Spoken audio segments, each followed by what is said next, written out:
Bilo mi je bitno pre svega da pokažem solidarnost i da pokažem da zapravo uticalo je na mene i pretpostavljam na mnogo ljudi ovo sve što se dešavalo. Nisam očekivao da se ovako nešto desi u našoj državi. Želim i da dam ličnu podršku nekoj promjeni koja mora da se desi. Zbog toga što više ne mogu da podnesem da živim u svakovrsnom nasilju.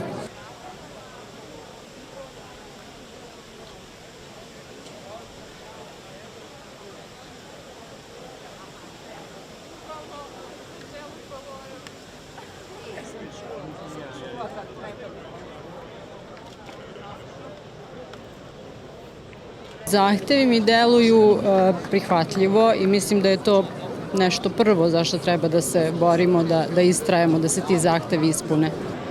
Slažem se da ova vlada treba da ide jer oni su u stvari razlog zašto smo došli do ove situacije.